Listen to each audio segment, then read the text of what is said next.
Wow. Wow, wow, wow. I genuinely was in shock when I finished this game. I was out here just stunned, especially with the way the game went, right?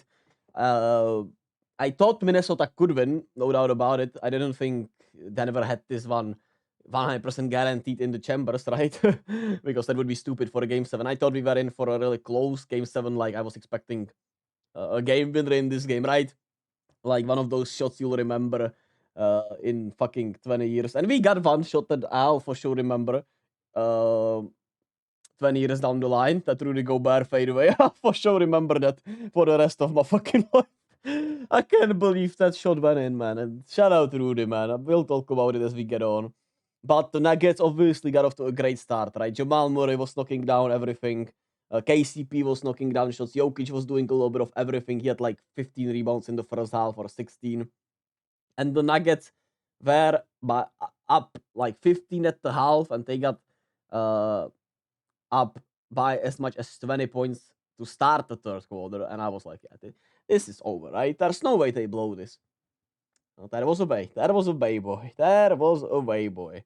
And, um, you know, Jamal obviously was great to start the game, but it felt like the Nuggets in the second half got a little complacent, right? Jokic was aggressive early on. Jamal was aggressive early on. They were defensively sensationally locked in. Um, and the fouls that were happening in that game were a little all over the place, but I thought that favored obviously the Nuggets, even though the Timberwolves got into the bonus at like fucking with 8 minutes left in the second quarter. But um, you know, I was like, yeah, Denver has this, right? But boy, was I wrong. And I did write down that Denver missed a lot of opportunities in the first half and in the third quarter. But uh, I gotta say, Karl Anthony Towns was sensational in this game, and he kept the Timberwolves in this, in my opinion. He was the guy that kept this team in the game with his offense. And he was even solid defensively, obviously, did a really good job on Jokic throughout the series, and overall was just great in this series. He had like one bad game or maybe two, but he was overall great, and his offense from the post and abusing mismatches was the best I've seen from him, especially these playoffs, maybe ever, honestly. I don't remember Towns being this great in the post. Um, prior, prior to this. But he was assertive. He got to the rim at will. He was hitting a lot of those fadeaways. Even obviously the three ball wasn't falling, but he didn't let that affect his overall game, which was huge, and he was sensational. So shout out to Cat. He kept them in this game, and then Denver started to get complacent. Took some early shots in the shot clock. Looked like they were going for, the dagger, quote unquote, in the third quarter, if there is such a thing. They had some bad turnovers.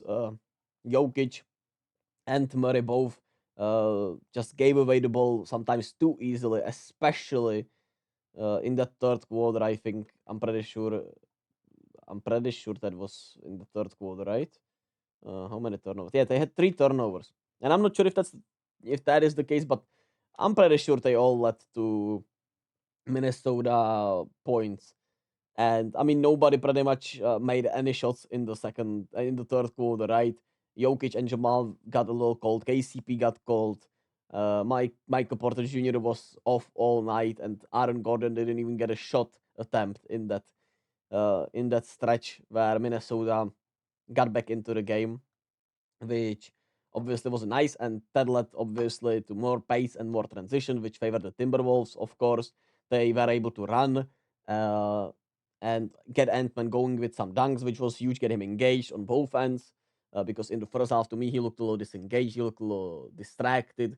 He needs to get better at moving off the ball because he gave the ball up way too easily with the double teams, and they obviously were daring anyone else but Ant to beat him, and it looked like nobody else was gonna do it. With Ant and Conley having a really bad game, Rudy Gobert was looking absolutely awful in the first half, and not great in the third quarter, I thought. And it was Jaden McDaniels and Karl Anthony Towns keeping the Timberwolves in this game. Uh, and Denver just lost all its rhythm, uh, trying to go for the kill shot, right? Jamal Murray trying to kind of finish them off. Uh, Jokic was a little settling, and they looked a little out of gas. They looked like they were a little overwhelmed. They looked like they maybe really thought they had this in the bag, man. I don't know what happened really, but it happened too many times, and somebody pointed it out, right? In the game, they lost against the Spurs with 2 games left to secure the 1 seed. They blew a 17-point lead, right? So they got a little complacent. The ball wasn't moving as well, and uh, it led to more rebounds, more transition opportunities for the Timberwolves. They took all the advantages of that, and they stuck with it. They were shooting horribly from the 3-point line, but obviously Conley and Jaden McDaniels, 6 of 11 was absolutely huge, and uh, Denver couldn't hit anything from the outside either, thankfully for them. And they stuck with it and found their rhythm eventually. And I thought this was a little live and die by the three from the Timberwolves, but according to the stats, it didn't feel that. It doesn't, represent it this way. But I felt like the Timberwolves were kind of forcing the three ball a little bit, especially when they were down. But Denver helped them a lot with their, them going cold, and uh, maybe there should have been more timeouts. Maybe they needed to get more, just I don't know, man. Maybe just give the ball to Jokic and try to foul bait, get to the line. I don't know, man. They just couldn't weather the storm. They just couldn't find a way to stop the pace to obviously get buckets. Which I mean, if they were hitting buckets, it's a different story, of course. But they just didn't look, like a defending NBA champion. Like, right? It looked like they were the team that was inexperienced a little bit, and Minnesota stuck with its game plan, stayed confident throughout the whole game. Um, and as the game went on, as Denver started to get cold, the Timberwolves started to heat up. Uh, you could see the trust between the team and the belief that they can win in Denver, obviously, and it was huge. You obviously got great minutes from everyone from the starting lineup. Eventually, even though And was awful, obviously in the first half, and Mike Conley also. And in the fourth quarter, it was Rudy Gobert's best quarter of his life, maybe, honestly. He was sensational. Not just because of the shots he made, right, but the free throws. He was sensational. And uh, the, the Nuggets weren't able to rebound in the fourth quarter. I thought Jokic looked tired a lot. Uh, he missed some rebounds, some box outs. Uh, but at the end of the day, it was the youth and the confidence of the Timberwolves that took it. I mean, Denver obviously lost a 20-point lead at home in Game 7, which is the biggest blown lead ever in Game 7 or something like that, right? In the playoffs. But I thought it was more about the Timberwolves defense staying within their identity and the trust they had in each other more than Denver blowing it. I know we love to, make choker things and everything, but I thought this was just a great Minnesota comeback rather than a bad Denver choke. I mean, Denver stuck with their guns also. I guess they could have gotten Aaron Gordon a little more involved, but I mean, Jamal Murray was sensational in the first half. Then he cooled off and he missed a lot of open. I mean, he missed some open shots in the second half. So I guess they just, they rode with Jokic and Murray and they couldn't get them home eventually. Uh, and once they saw that, it was too late, I suppose. But this was more about, Rudy defensively being great, Nas, Reed, and Towns being great defensively. Obviously, the perimeter defense for the Timberwolves getting better, them being able to use their transition, them trusting the three ball despite, it looking like it was going to cost them the series with the way they were shooting, especially early on. Uh, and they just took this from Denver. Nas Reed gave them incredible fourth quarter minutes when Towns got into foul trouble, and then Anthony Edwards hit a dagger in a way, and Towns obviously had that dagger dunk, which was one of the box outs Jokic missed, and yeah, it just ended like that. I don't know what else to say, man.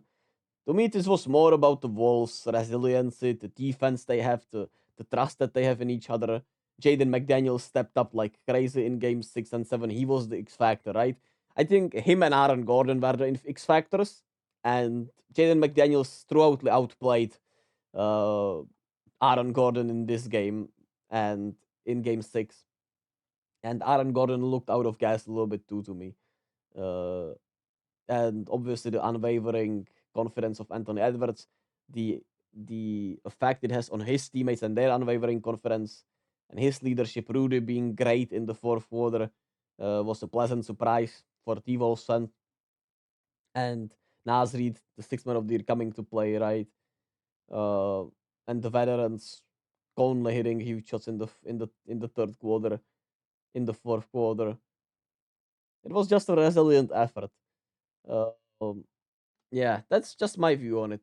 I'm asleep on it. If I do have other thoughts, I'll I'll get them. But Denver just get a little overwhelmed.